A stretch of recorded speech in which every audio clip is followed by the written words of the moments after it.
A Nightmare on Elm Street, Suffered the Children, an original novel by David Bishop. Chapter 13.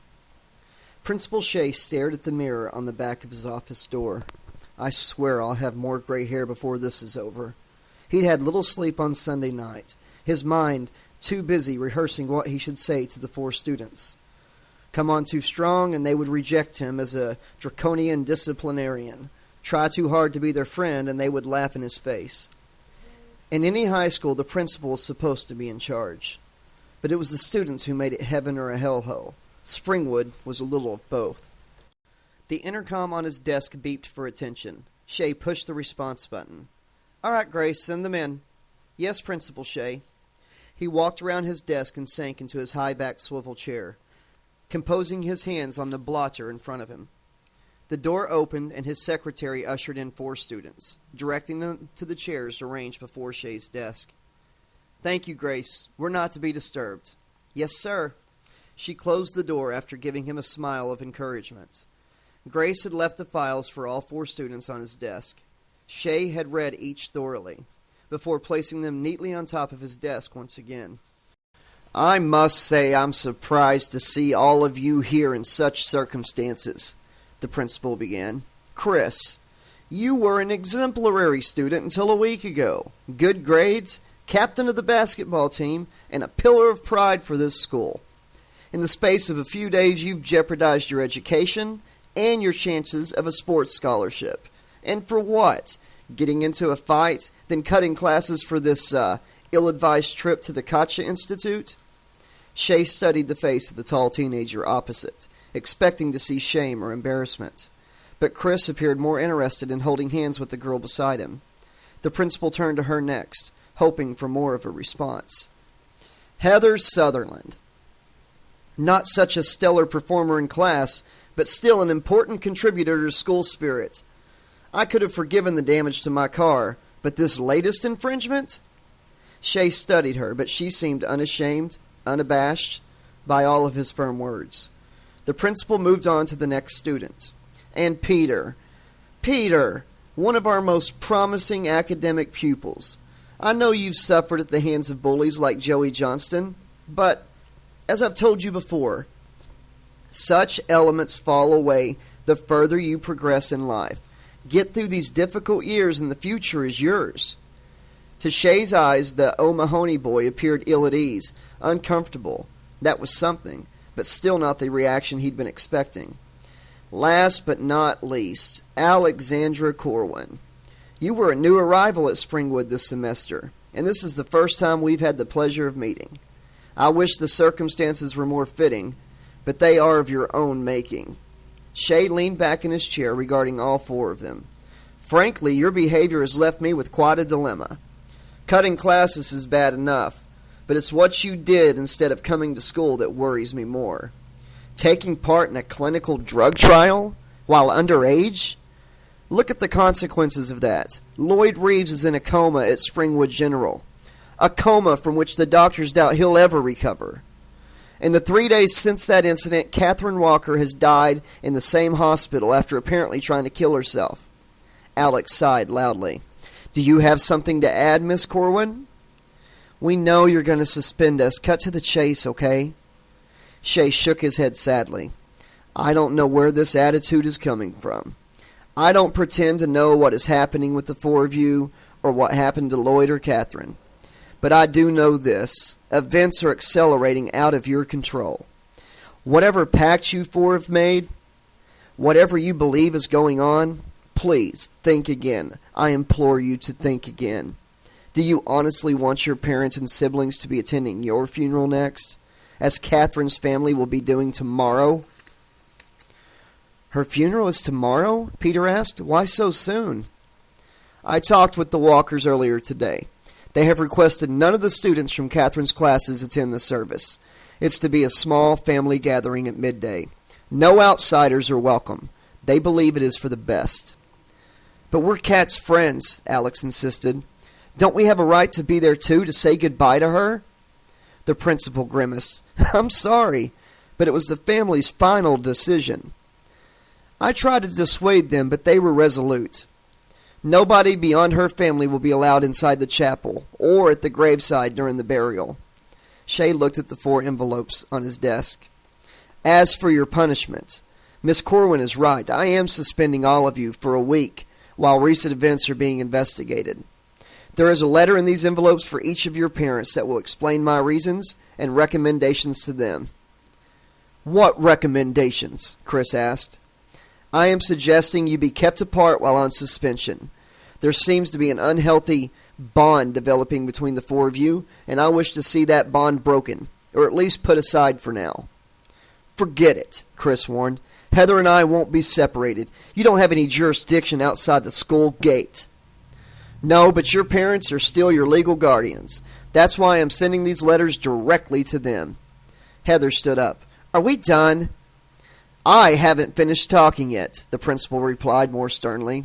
Whatever, Heather said and walked to the door. You've already suspended us, so we don't have to listen anymore. You want to lecture us anymore? It will have to wait till next week. Chris followed her out, Peter and Alex also leaving. Shay shouted after them, impotently, Come back here, I haven't finished yet. But none of them listened. None paid any attention to his words. Alex called to the others once they were outside the school. Look, I don't know about you guys, but I want to say goodbye to Kat. I owe her that much. What about you? You heard Shay. Her family don't want anybody at the service, Chris said. We don't have to go to the church, Peter suggested. We could wait until after the burial and meet by the grave. Heather shuddered. I hate funerals. Creepy. But you'll be there, right? Alex asked. I guess. Heather looked at Chris. Okay. He nodded. Let's go. Once my folks get that letter from Shay, I'll be lucky if they let me out of the house. Chris and Heather strolled away holding hands, Heather resting her head on Chris's shoulder. What are you doing right now? Peter asked Alex. She shrugged. I was going to visit Lloyd, see if he's better, but I'm not sure I can face the hospital again, not after what happened to Kat. She looked at Peter. You want to come back to my place? Mom's at work, and I don't feel like being alone in that house, not knowing what really happened there. Okay. The 2 of them strolled along the sidewalk, dawdling. Alex buried her hands in the pockets of her jeans. Kat knew how she was going to die. She saw it in a vision, and her vision came true. She saw something else, too. Something about us. What? Lloyd being murdered. He gets stabbed in the chest with a pair of scissors. She was right about her own death. I guess she must be right about that, too. Alex glanced at Peter. One of us kills him.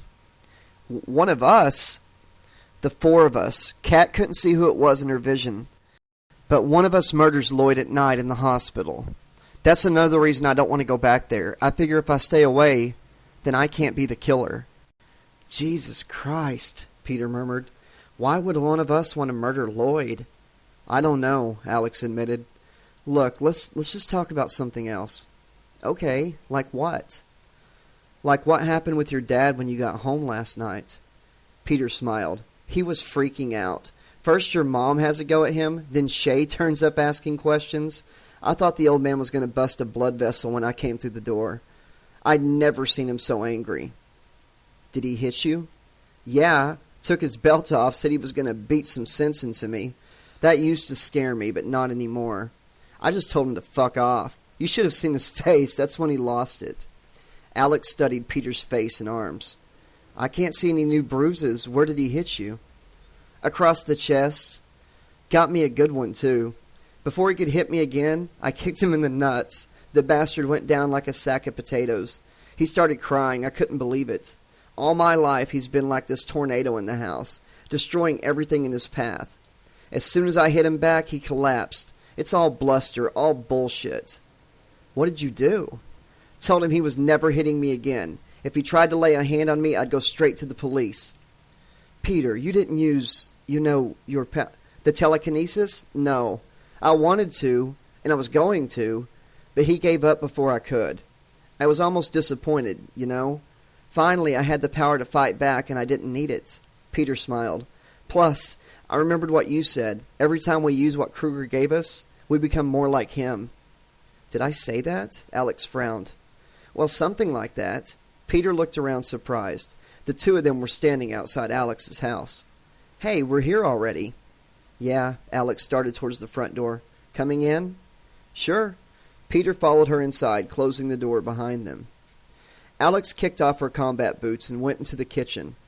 "You want something to drink?" she asked, trying to keep the nervousness from her voice. She'd been hoping Peter would offer to walk her home, knowing her mom would be out all afternoon. It was true. She didn't want to be alone in the house, but there was more to her invitation than that. She wanted to be with Peter. "I don't know how far this is going to go," Alex told herself. "I don't know how far I'm willing to go, or if Peter is interested in any of it for that matter, but I can't deny how I feel about him." "Juice, if you've got any, preferably the one with pulp in it," he replied from the hallway. "Nice place if you ignore the whole homicidal maniac attacking residents through their kids thing." "Yeah," Alex said with a smile. She pulled an unopened carton of orange juice from the fridge and retrieved 2 glasses from the dishwasher. But getting the lid off the carton proved beyond her. Fuck, why do they make these things so difficult? "Peter, since you're feeling all empowered, could you come in here and open this for me?" "Sure." He appeared from the hallway, hands shoved in the back pockets of his jeans.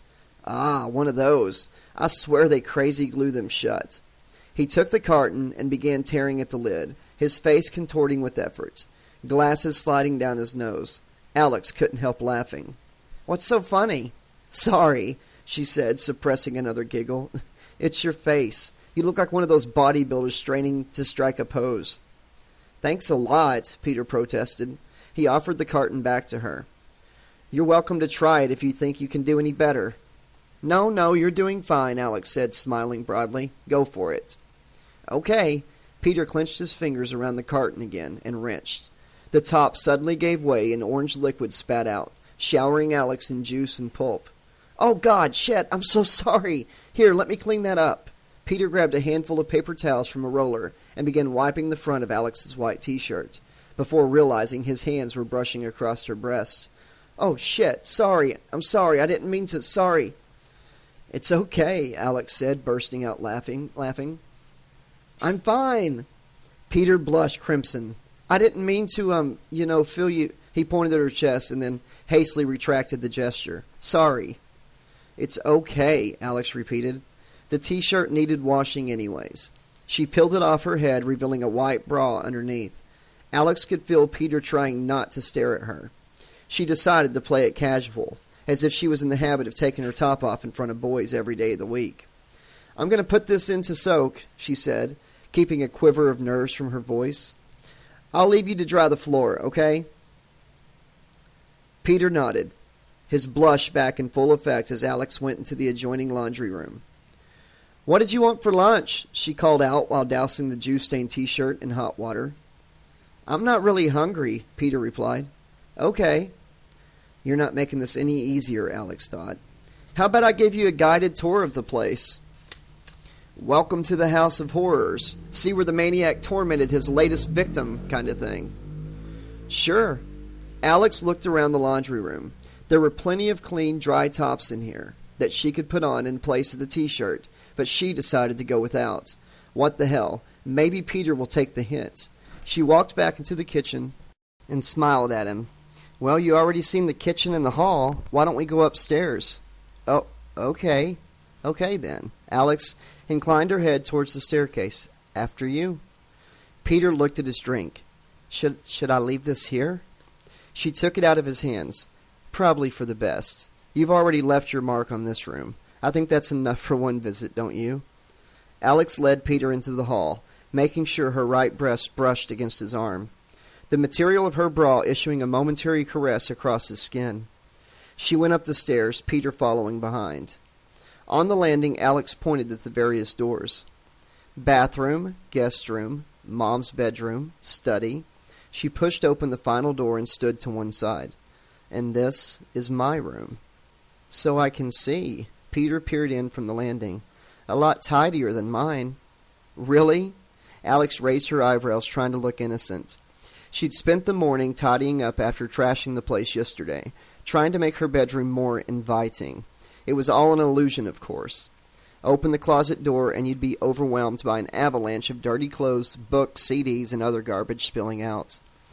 For now, the floor was clear. The bed was made, and everything looked tidy. Alex's mom had been pleased to see her making an effort.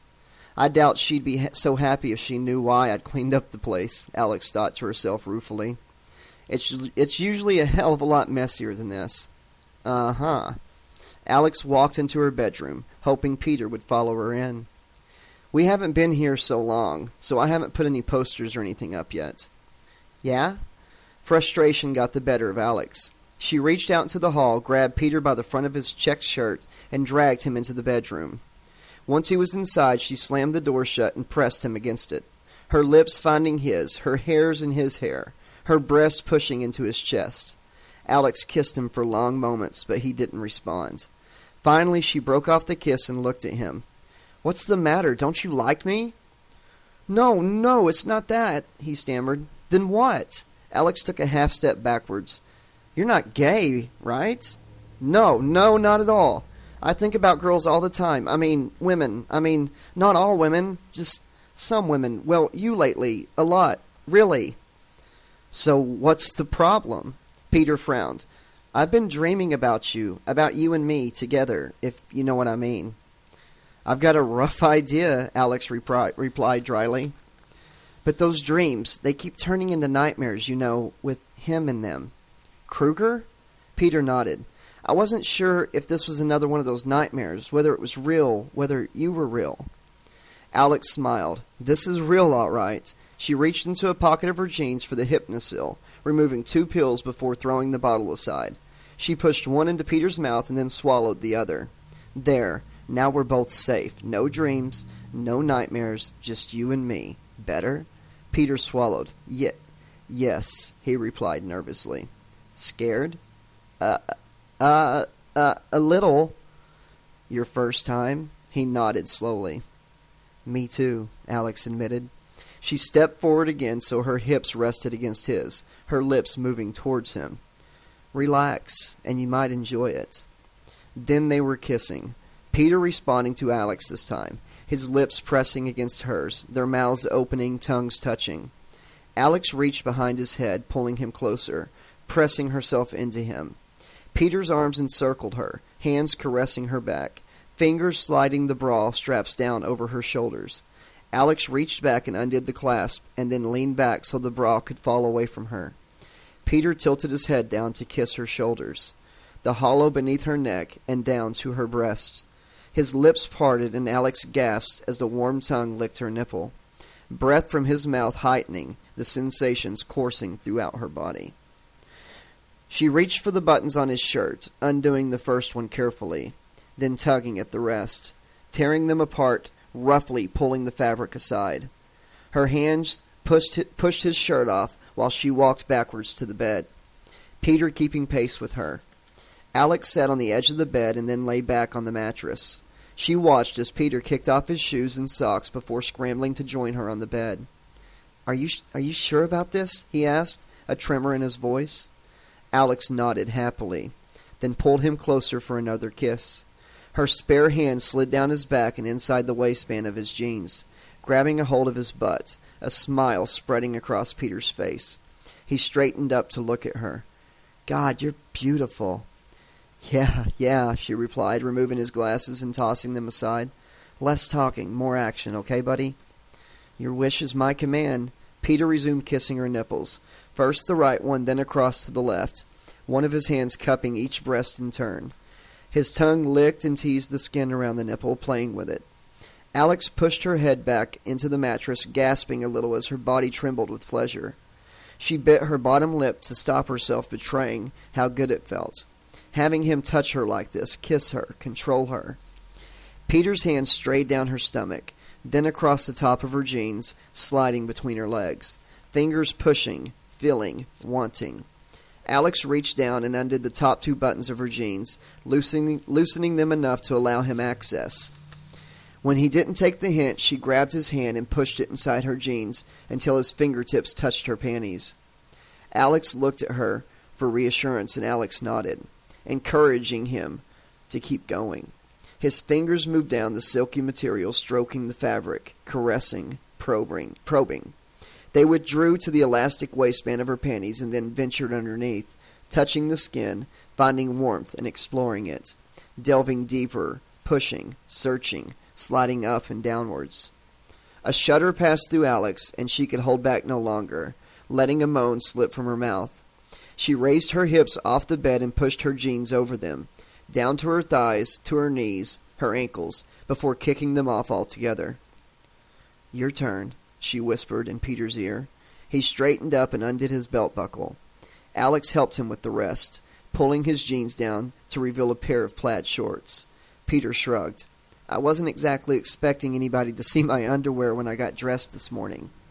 "Don't worry," she said. "They're kind of cute." She pushed him over on the bed and stood up, tugging the jeans off his legs. Once they were cast aside, she reached down to her panties, fingers toying with the hem, lingering at the edges. "Do you like mine?" Peter nodded. "Should I take them off?" He hastily nodded again. Alex slipped her thumbs inside the material and slid the panties down to her ankles before stepping out of them. She could feel Peter's gaze examining her hungrily, his desire to be with her almost overwhelming. She wanted him too, more than anything she'd ever wanted before. Alex climbed back onto the bed, then crawled up the mattress on all fours, her breasts swaying beneath her, nipples brushing against Peter's body. She reached his bulging shorts and smiled. "I think it's time these came off, too." Peter lifted his hips off the mattress and hastily removed the last of his clothes. Alex lifted one leg across him and knelt on the mattress, leaning closer to kiss his lips, pressing herself against him.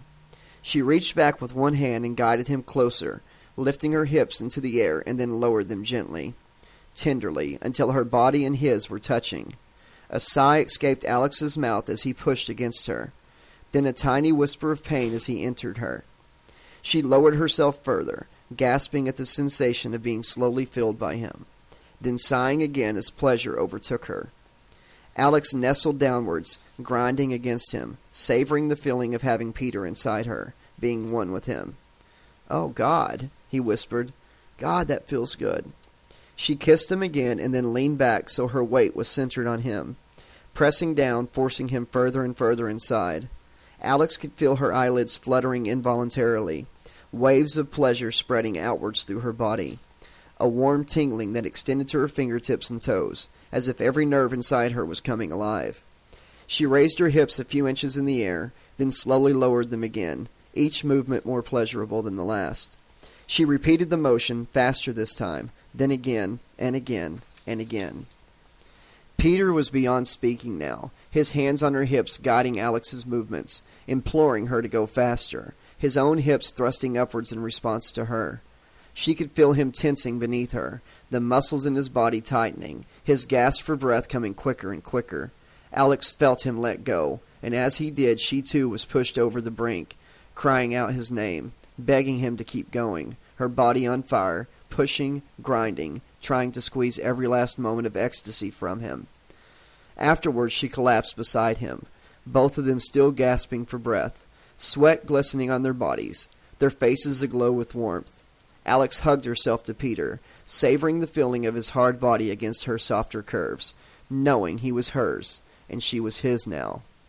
They had shared something so intimate, it had changed both of them forever.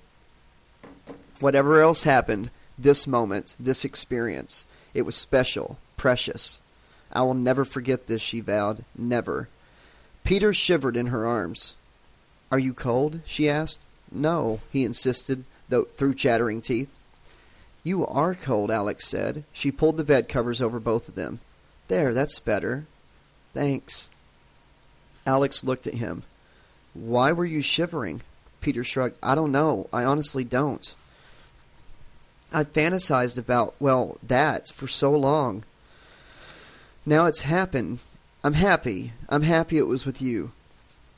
She kissed him. "I thought only girls got so emotional about this.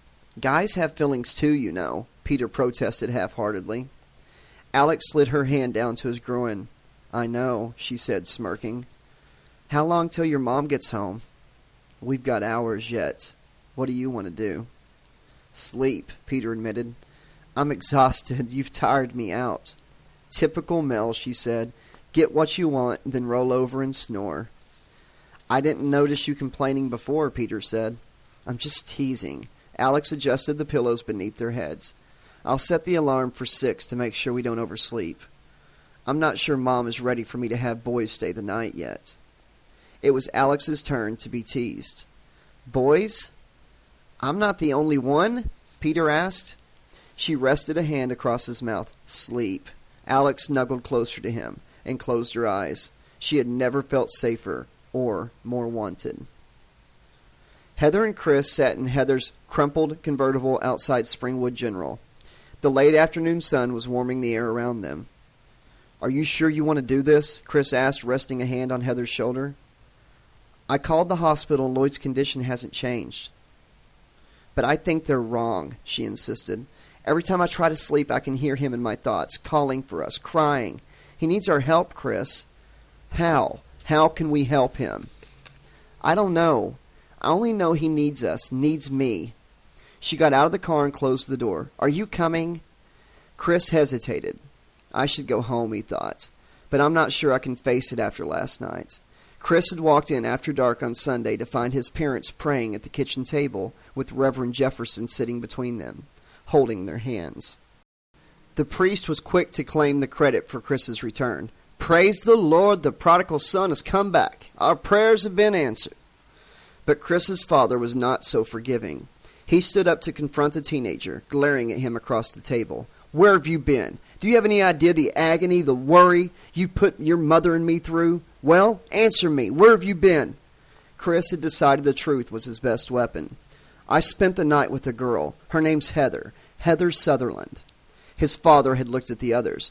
We don't know anybody by the name of Sutherland. She lives here on Elm Street, Chris replied. She's white, Dad. I don't care about the color of her skin, Gideon had shouted. I care about what you're doing to this family, the shame you're bringing upon your mother and me. You stay out all night, fornicating with this whore. Heather is not a whore.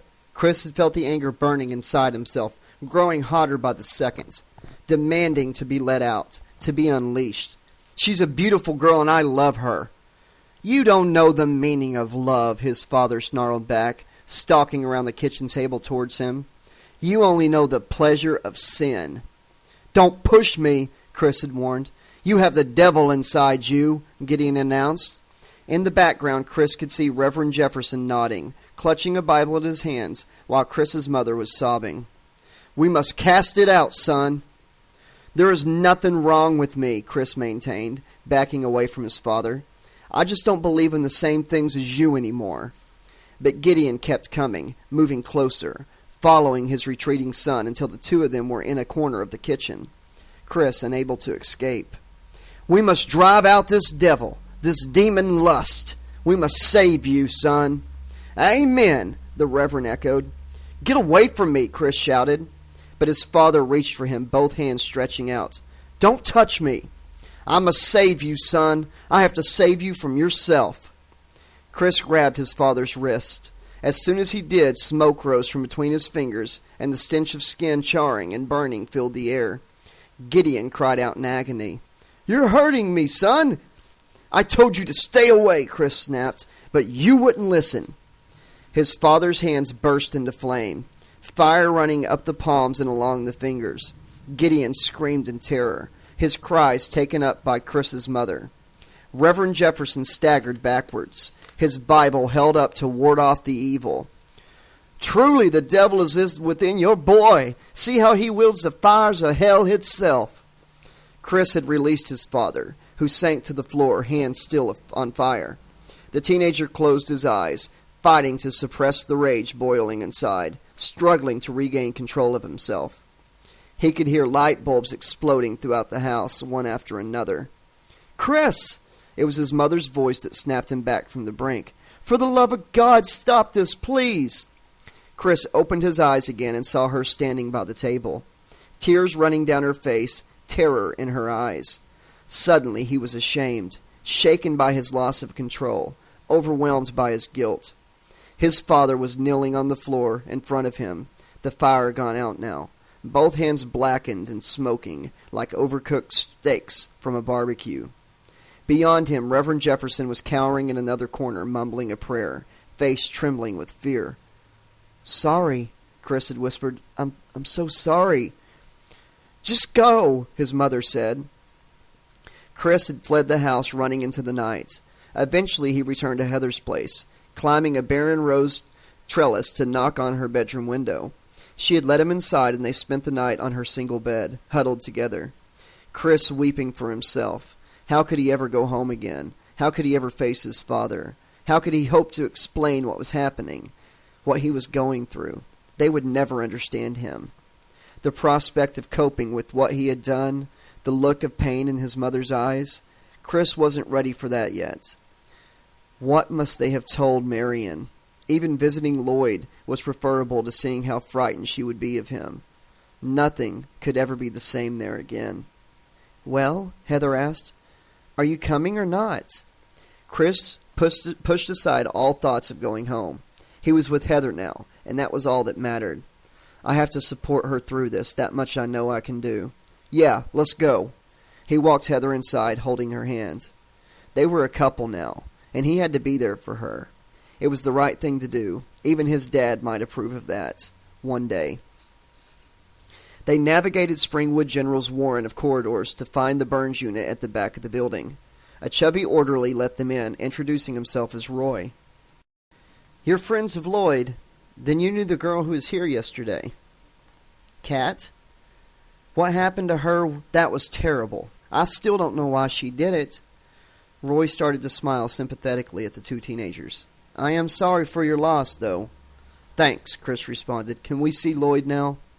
He's at the far end of the hall, last door on the left. Hit the big red call button above the bed if you need anything. Thank you, Heather said. She gripped Chris's hand a little tighter and ventured along the corridor. I'm scared, she whispered when they reached the door to Lloyd's room. Don't be, Chris replied. I'm right here with you. She gave him a quick kiss on the cheek before opening the door.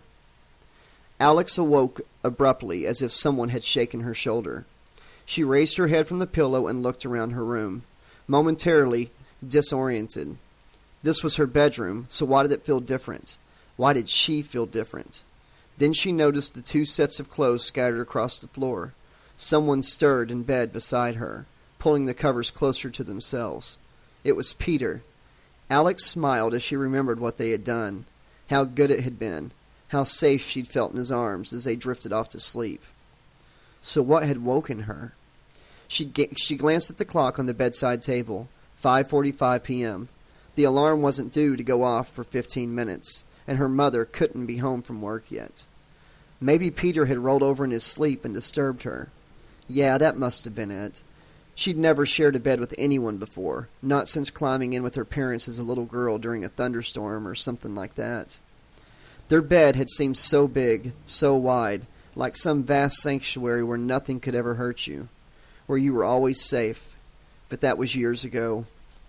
Alex realized she needed to pee. She slipped off the mattress, doing her best not to wake Peter. He looked so cute under the covers, his nose pressed into her pillows. She retrieved her panties and then got a T-shirt from the pile of clothes inside the closet, being careful not to let the avalanche hidden behind the door escape. Pulling the T-shirt on over her head, she padded into the adjoining bathroom and slid the door shut. Just because we made love a few hours ago, I'm not ready to share everything with Peter yet, she decided. She sat down on the toilet and emptied her bladder, sighing with relief. Afterwards, Alex went to the mirror and stared at her reflection in the glass. Do I look any different? I know what it's like to be with a man now, to feel him inside me, to be as intimate as any two people can be. Does that make me a woman? Shouldn't the change be visible on my face? Alex was almost disappointed. Her hair was tasseled and a crease from the pillowcase was still visible on one cheek. But otherwise she looked no different from before. So much for all that shit in the romance novels her mom liked to read on holiday. Alex had skimmed through one of them while they were in Mexico before tossing it in the wastebasket. Don't believe everything you read. Alex, where are you? She could hear Peter's voice from the bed and smiled. He was real. That was all that mattered. In the bathroom. I'll be out in a minute, okay? Okay, come back to bed.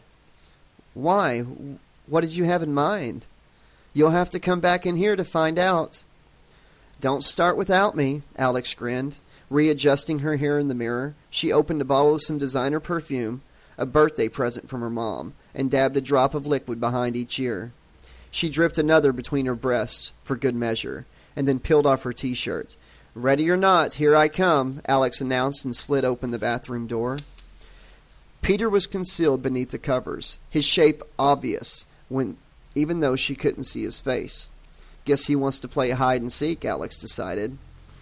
"Oh, dear," she said theatrically. "Where could that man have got to?" She strolled across to the bed. "I was sure I left him here a few minutes ago." A giggle escaped from the bed. "Perhaps I should check to make sure." She reached for the covers and pulled them aside, her face beaming. "Surprise!" Krueger was crouched on the bed, his left hand clamped over Peter's face while the fingerknives twitched in the air. "Surprise yourself, bitch!"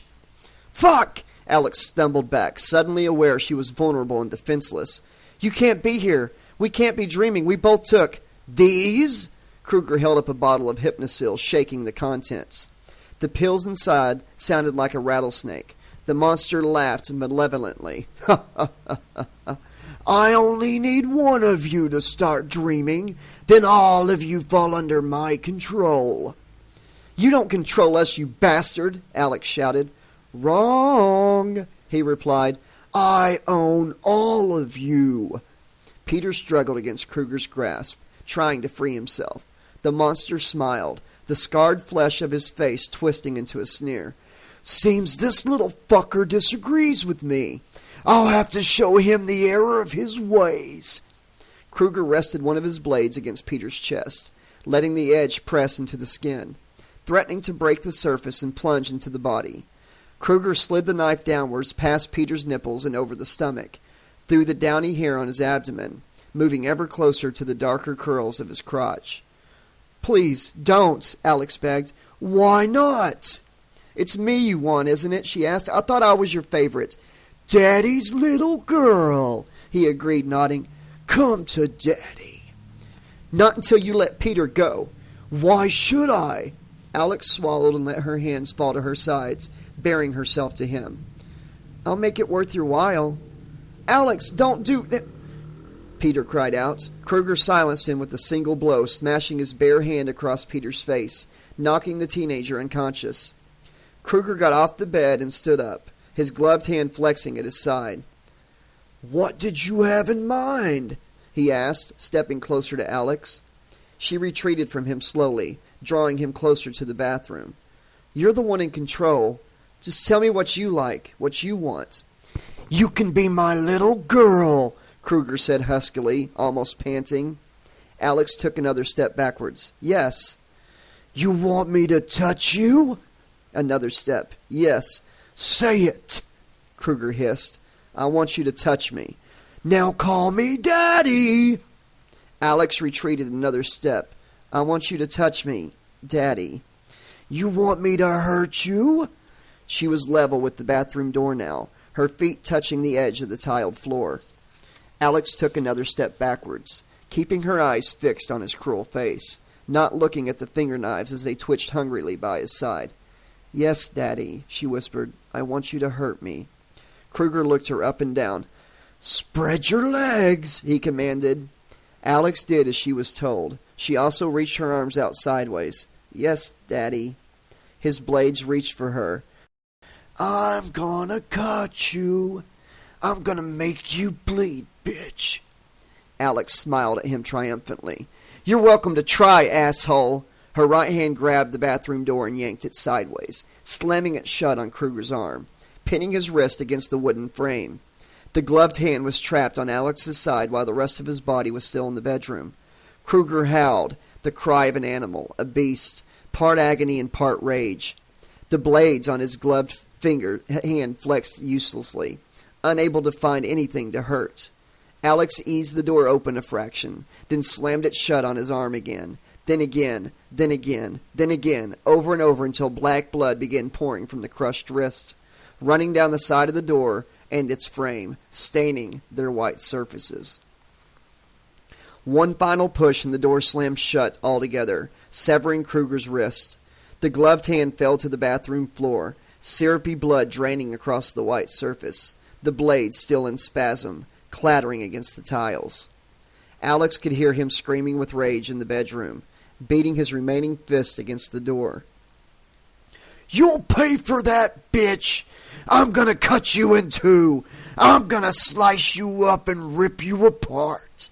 You don't know the meaning of pain till you've had Daddy inside you!" "How are you gonna hurt me now, you sick fuck?" Alex screamed back at him. "I've got your finger knives in here with me. I'm in control now." "Is that what you think?" Krueger snarled, a bestial aspect to his voice. "What about your little boyfriend? He's still in here with me. Just think what I can do to him. If you won't be my little bitch, I'll have to use him instead." Alex staggered back from the door. Shit, she'd forgotten about Peter. Fuck, what was she going to do? A skittering noise from the floor grabbed her attention. Krueger's severed hand was crawling across the tiles, digging its blades into the ceramic edges, dragging itself towards her toes. "Shit!" Alex jumped aside and then pounced on the gloved hand, grasping it firmly. The fingers curled and fought, trying to free themselves, but she tightened her grip, staying in control. "Now let's see how you like a taste of your own fucking medicine," she muttered darkly. Alex ripped open the bathroom door to see Krueger crouched on top of Peter. Her lover had regained consciousness, but seemed frozen with fear. Krueger was using the bloody stump where his glove had been to stroke the side of Peter's terrified face, each caress leaving a fresh smear of black blood. "He's mine now," Krueger snarled at Alex. "You've had your fun with him, bitch. Now it's my turn." He turned back to his captive. "Come to Daddy, Peter." Chapter 14. Heather sat with Lloyd for nearly an hour, but he never spoke, never moved, never acknowledged her presence. Chris stayed in a corner by the window, looking out at the hospital's grounds, refusing to approach the bed. Heather couldn't understand Chris's reluctance. They had all been there when Lloyd ripped his face off. They had all seen what happened. Sure, Lloyd wasn't really their friend or anything, but he hadn't deserved what Krueger did to him. Shouldn't they be showing Lloyd they cared? Someone cleared their throat at the door. Heather looked across to see Roy standing in the corridor. "Sorry to disturb you, but visiting hours are over. Strictly speaking, they were over a while back, but Lloyd hasn't had many visitors, so I didn't like to mention it before now," he said sadly. Heather nodded. "A couple more minutes, please?" "Okay." She waited until Roy was out of earshot before speaking. "Chris, what's your problem?" "What problem?" "You've been hiding in that corner since we got here." Chris turned to face her and Lloyd. "I'm afraid," he said. "Afraid of what?" "Of losing control, of ending up like him." Heather went to Chris, taking his hands in her own. "That won't happen. I trust you. Why don't you trust yourself?" "Because." Chris sighed and told her what had happened the previous night, why he'd fled from his family and stayed in her room. "I don't want to hurt you, Heather. I feel like I'm losing my mind, like everything and everyone I love is slipping away from me, out of my control." She slipped her arms around Chris and hugged him, pressing her head against his chest.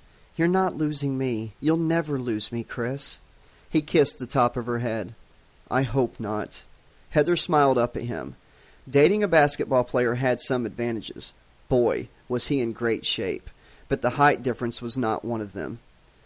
"We better go." She broke free and returned to Lloyd's bedside, reaching out a hand to touch the bandages covering his face. "We'll come back tomorrow, okay? Hang in there, Lloyd." Heather leaned on the bed, the tips of her fingers brushing against Lloyd's hand. All the lights in the room began to flicker, pulsing brightly for a moment before fading to nothing. Outside the window, black clouds were gathering across the sky, blotting out the sunset, choking light from the room. "What the hell?" Chris muttered, peering at the malfunctioning light fittings on the wall. As he approached one bulb, it exploded, showering him with shards of hot glass. The door slammed closed of its own accord, the lock securing itself. Chris tried but couldn't undo the lock. The bolt apparently fused shut. He turned and looked at Heather. "I can't move it. We're trapped." "What's causing this?" "You are," another voice replied. Heather felt the hairs along the back of her neck standing up.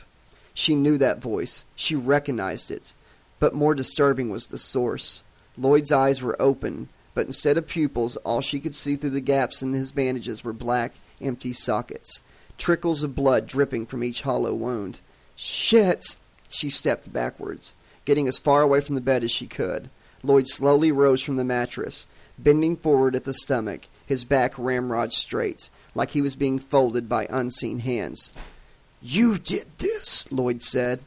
No, that wasn't right, Heather realized. Lloyd's lips were moving. She could see that. But it wasn't his voice speaking. It was another person. First it was Freddy, but now it was Kat. Stranger still, Heather wasn't hearing the word from Lloyd's mouth. They were being spoken directly into her mind, the same way she'd heard Simone's thoughts at the mall. "You left me to die. You abandoned me. I might still be alive if you two hadn't been so obsessed with each other, with yourselves." "No, that's not true," Heather shouted back. "We didn't know," Chris added. "Didn't know or didn't want to know." "We didn't mean for you to get hurt," Heather pleaded. "That's rich, bitch. Like you ever cared about me." "I did. I was your friend." "Don't make me laugh. All you ever cared about was yourself. Pretty little Heather, prom queen in waiting. Give it 20 years, you'll be a lush like your poor mom. Another white trash wipeout. You don't give a shit about Chris either. You're just using this poor bastard to get back at her. She's going to shit when she finds out you're jumping a black boy's bones, isn't she?" Heather shook her head. "You're wrong." "Leave us alone," Chris shouted, striding towards the bed. "Or what? You'll do to me what you did to your father? How could you? You're going to burn me too? Go on. Show us what a real man you are. Show us how you fight fire with fire." Chris clamped his hands over his head. "I don't have to listen to this. But you do. You're nearly as bad as this bitch, always thinking about yourself, worrying about what's going to happen to you. Get over yourself, why don't you? The world doesn't revolve around your problems, asshole." "Get out of my head," Chris shouted. "Get the fuck out of my head. Not before I've got to say my piece." "Leave us alone," Heather cried, her face wet with tears. "Why don't you just leave us alone?" Lloyd's head twisted around to face her. "Because I don't want to. Because I want you two to suffer like I've suffered. Because I want everyone to suffer. Bitch!" Alex rushed at Krueger, drawing back his finger knives, ready to stab the bastard through his black heart. He spun around and grabbed her arms as it lunged downward, stopping the attack. "Didn't your mom tell you? Never run with scissors or sharp knives in your hands," he said, grinning evilly. Krueger tightened his grip on Alex's forearm, squeezing, clenching, and grinding the bones of her wrists together in his grasp. She cried out in pain and dropped the gloved hand. Krueger bent down and pressed the bloody stump of his arm against it. When he straightened up, the two were reattached. Krueger flexed his fingerknives with relish, clearly enjoying the sensation of being back in one piece. Alex staggered away from him, disbelieving what she saw with her own eyes. "But that's impossible," she protested. "You can't do that." Krueger shook his head. "This is a dream, bitch. Nothing is impossible here. This is my realm, my world, my domain. I make the rules. I'm in charge. As for you," he leaned closer, his tongue licking his lips. A stray maggot crawled out from inside his mouth and fell to the floor, squirming and twisting as it tumbled away. "You obey me." "Never," Alex vowed. Krueger grabbed her by the throat with his gloved hand, the blades closing around her neck, each razor-sharp edge pressing against the skin, threatening to slice through the epidermis. "Still fighting. Good. I like it when they put up a battle. Show me some spirit. Not like your little boyfriend there." Behind Krueger, Alex could see Peter, curled into a fetal position, frightened hands shaking before his terrified face, teeth chattering, sweat glistening on his brow. "Don't expect that pussy to save you. He's too scared to give a shit about you. Too worried about saving his own precious skin." "Go fuck yourself," Alex spat at him. "No, no, no," Krueger replied with a wolfish smile. "You should be begging me to fuck you, you little slut." He stepped behind Alex, his fingerknives still clenched around her throat, his other hand caressing her breast, fingers cruelly twisting her nipples, pawing at her. "Now beg!" "Peter," Alex whispered, "help me." Krueger's hand slid down her flat stomach towards the waistband of her panties, the scarred skin of his fingers scratching coarsely over Alex's abdomen. "I told you to beg," he hissed in her ear. "Beg for Daddy." "No, please," Alex cried, her voice cracking, ashamed for letting this monster know her fear and letting him know just how much he frightened her. His voice was a rancid breath of decay, the stench of rotting flesh and hatred pushing into her mouth, filling her lungs, penetrating her body. She could feel his fingers toying with the material of her panties, every part of her squirming in revulsion. She couldn't let this creature have her, touch her, not like that, not down there. "I said beg!" he demanded. "All right," Alex said meekly, "but let me look into your eyes when I do it." "That's better," Krueger panted, relaxing his grip on her throat. "Alex, no!" Peter cried out. "Don't do this. Don't give in to him." "Shut up, pussy!" Krueger shouted, flicking his fingernails at Peter. The sheets wrapped around themselves and wrapped around the teenager, gagging his mouth, pinning his arms and legs down, holding him immobile. Alex slowly turned to face Krueger, fixing his gaze with her own. "Please, Daddy." "Yes?" "Please, Daddy, I want you to—" She let her voice trail off, looking away from him coyly, biting her bottom lip like a small child too shy to ask for some candy. Krueger moved closer, visibly enjoying the performance, the front of his blood-stained jeans bulging, his breath quickening. "Yes? What do you want me to do?" Alex glared back at him. "I want you to rot in hell, fucker." She rammed her right knee up into his crotch with all her energy. Krueger crumpled over, air shooting from his mouth, his voice a feeble cry of agony. Alex jumped aside as he fell, escaping his grasp. She ran to Peter and helped him free, the sheets loosening their grip while Krueger was debilitated. "You'll suffer for that," Krueger snarled from the floor. "You'll wish you'd never been born, bitch." "Fuck you, Krueger," Alex shouted back. "I wish you'd never been born." She pointed at the clock on her bedside table. The digital display showed the time was 5:59 p.m. "I've been keeping you busy until 6. Once that alarm goes off, Peter and I will wake up. We'll escape to somewhere you can't get to us." "Look closer," Krueger snarled, pointing at the clock. The power cable had been ripped from the wall. The display was stalled at 5:59. "Shit," she whispered. "You're coming with me. Both of you. Time for a little show and tell." "Where are we going?" Peter asked. "Guess." Alex closed her eyes, already knowing what would soon surround them. "The boiler room, where Krueger takes all of his victims."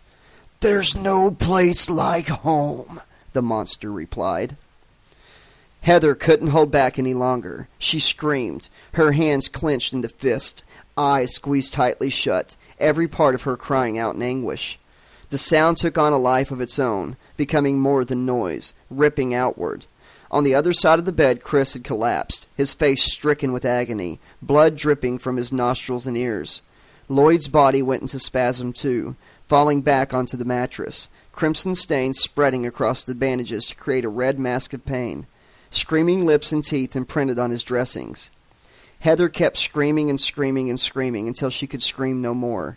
Every ounce of strength drained from her. She sank to the floor, her mouth hanging open. No sound emerged from it anymore.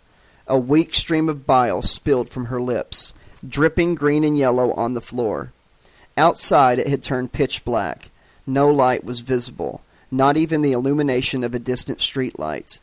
Weak emergency lighting from a fire exit sign above the door provided the only glimmer of hope in the hospital room. Chris stirred on the floor. "What happened?" Heather coughed and spat, trying to clear the puke and mucus from her mouth. "Krueger's got us.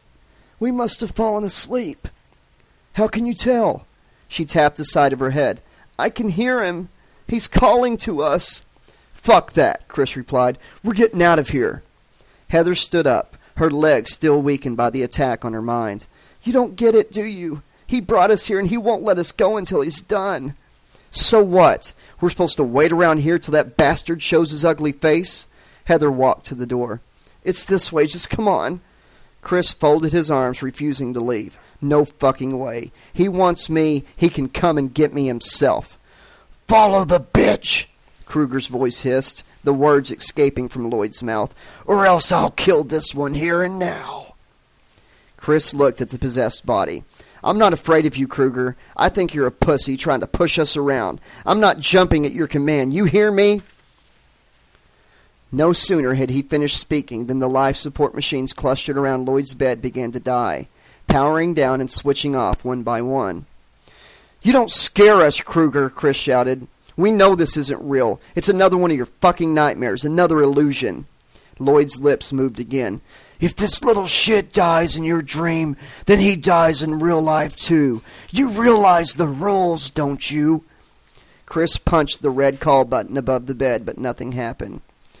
Do as he says, Chris, Heather urged. Don't kill Lloyd trying to show you're not scared. But we're all scared, okay? Chris sighed before finally relenting. All right, Krueger, you win. Just don't kill Lloyd. But the machine stayed dead, displaying no signs of improvement.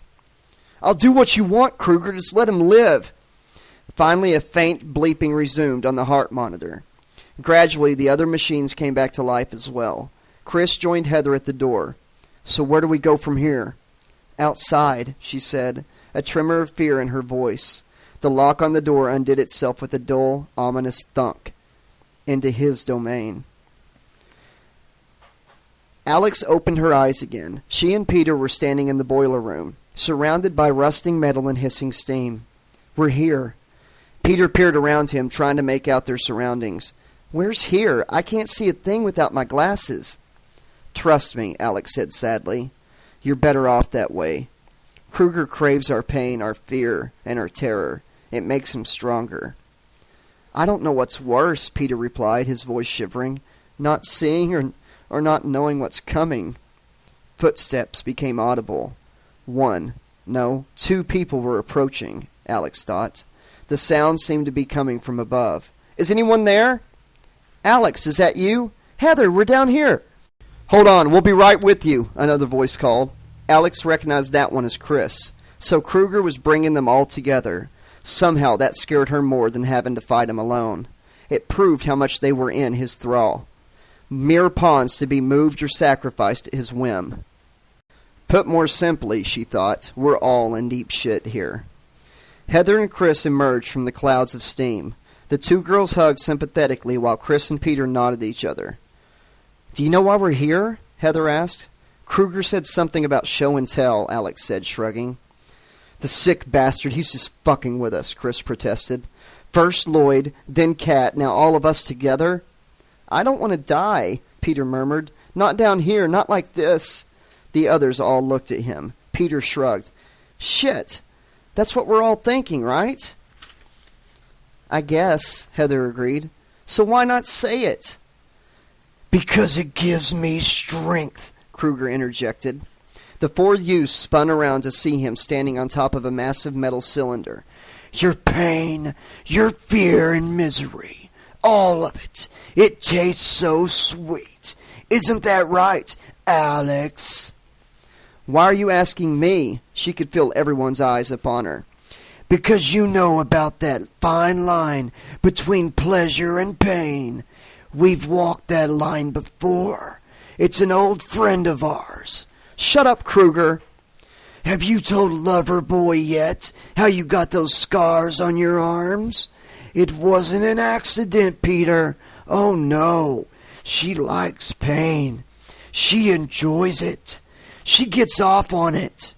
Your little slut used to take a razor blade left behind by her precious daddy and slice through her skin for kicks. It's her dirty little secret. She used to tell herself the pain was her friend, her only comfort, her only refuge. You know the worst part of it? The thing she could never admit, even to herself? Peter shook his head helplessly. I said shut up, Alex shouted. Krueger sneered happily. She began to enjoy hurting herself. It gave her a thrill, cutting into the skin, seeing the blood flow, penetrating her body, violating herself with the edge of a blade. "Shut the fuck up," Alex screamed. "I wouldn't be surprised if she's got cuts on other places." Krueger jumped down from the metal cylinder, landing with a thump on the boiler room floor, his fingerknives glinting in the pale yellow light.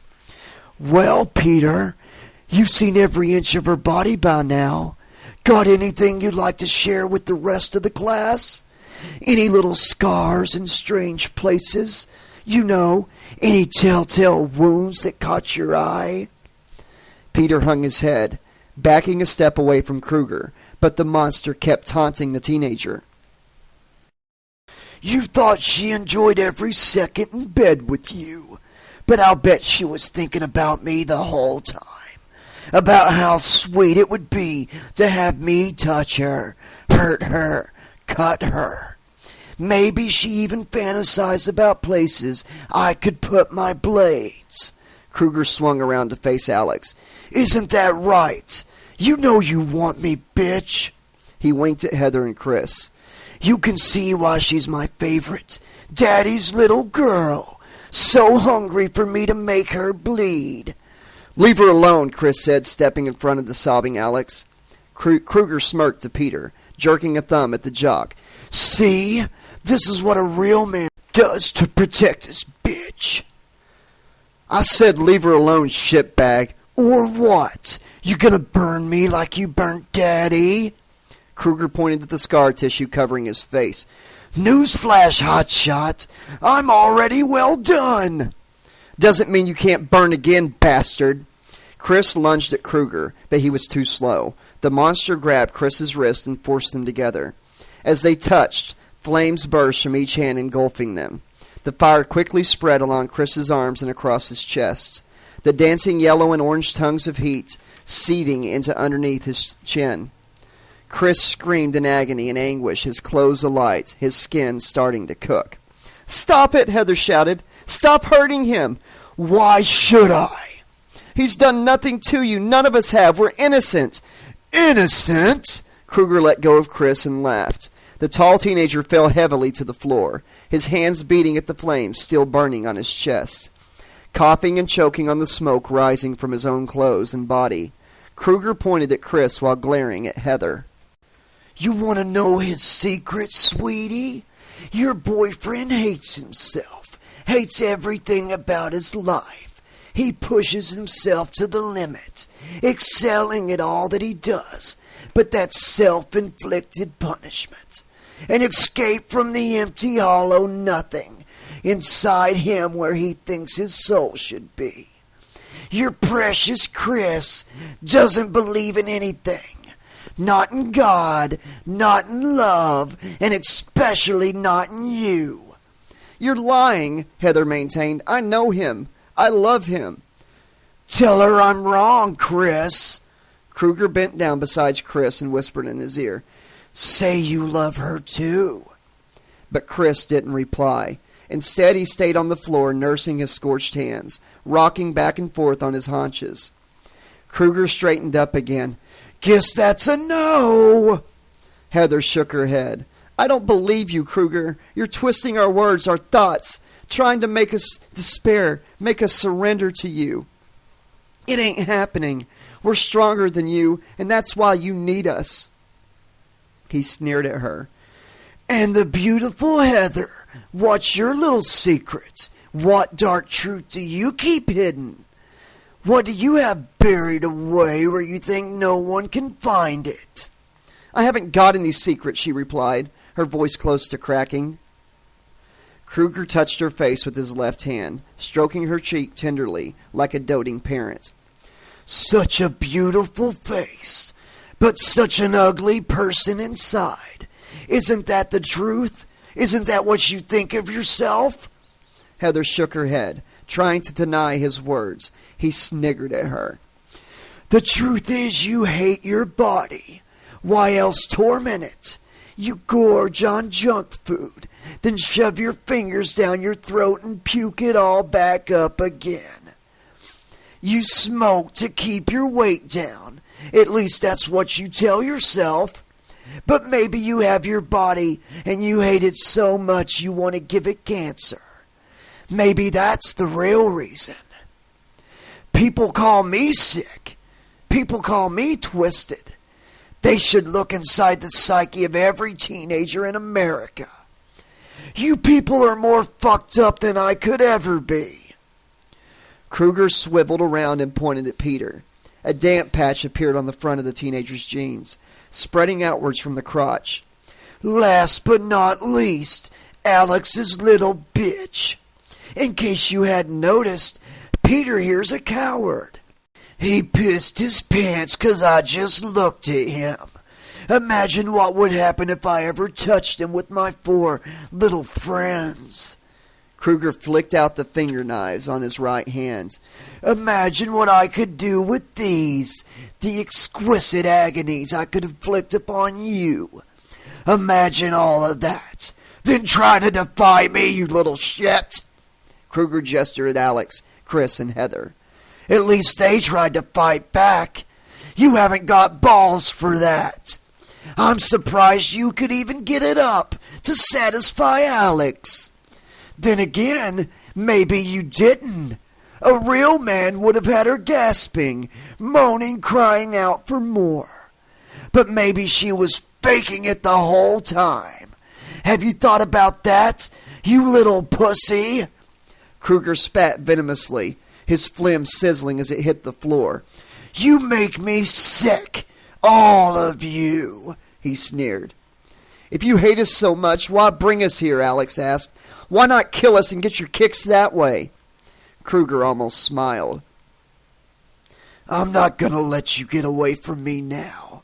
Not after the talents I've given each of you. Talents? You've cursed us, more like it. You say potato, I say shut the fuck up, bitch. He snarled back at her. I made you, all of you, and I can break you just as easily. Why don't you ask Kat? We can't, Chris replied from the floor. She's dead. You killed her. Kat's my bitch now, Krueger said happily. A sudden gust of cold, bone-chilling wind blew through the boiler room, sweeping away the clouds of steam. Suddenly, Kat came into view. She was pinned to a wall by her own skin. It had been peeled back from her body in sections and nailed to the wall, suspending her above the floor. 1,000 narrow-bladed knives hung in the air, the point of each facing Kat. The knives stabbed into her body, piercing flesh and muscles, puncturing every inch of her. Then they withdrew several feet and hung in the air again. Kat opened her eyes and looked at her friends. "Kill me," she whispered hoarsely. "Please, kill me." Her words were cut off by the hail of knives stabbing her again. The steam clouds closed around Kat once more, hiding her agonies from view, but her screams of pain still rent the air. "For the love of God, stop this," Heather sobbed. "There is no God," Krueger replied, holding aloft his gloved hand. "Here, this is God." "Why are you showing us this?" Alex demanded, spitting the words at him like weapons. "I want you to see what happens when you disobey me," Krueger said. "I want you to realize even death is no escape from me." "You proved your point. Now what do you want?" "You were shit before I found you. Sleepwalkers stumbling through life, knowing you were meant for something better, but not knowing what that was. Each of you felt the same, trapped, unable to find a meaning for your pathetic lives. Now you've found it. I am that meaning." "Bullshit," Chris snapped. "You're a sick fuck who gets his kicks torturing kids." Krueger shook his head. "You should be grateful to me. I crept into the dreams of those scientists, showed them how to create that drug that awakened you all. I thrive on terror, fear, and pain. You will spread my terror, so I can grow stronger." "We'll never work for you, Krueger," Alex replied, her voice like steel. You're wrong, he said, proudly displaying the finger knives on his gloved hand. You shall become my disciples, one for each of my blades. You kill for me. His smile faded. Or I will kill you. It's your choice. Krueger folded his arms triumphantly. Welcome to my nightmare. Okay, this has been chapters 13 and 14 of A Nightmare on Elm Street, Suffer the Children. I hope everybody's enjoying the story so far. I'm getting through this book pretty fast. I can't help it. This is my first time reading this book, as well as most of the books I'll be reading to y'all. And I just can't put it down. Can't wait to see what happens next. If you haven't already, be sure to subscribe. Be sure to leave comments. Be sure to like the videos and click that bell to get future updates. I will be doing more of these book giveaways as we go on.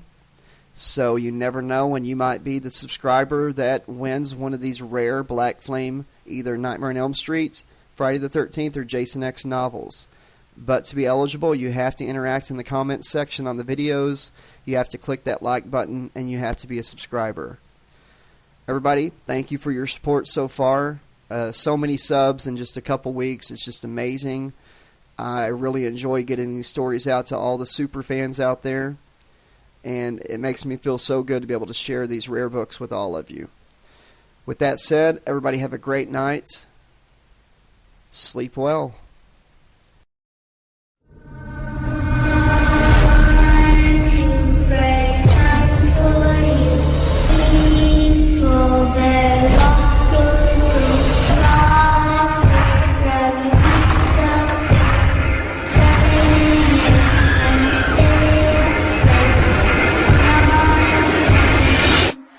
Never sleep again.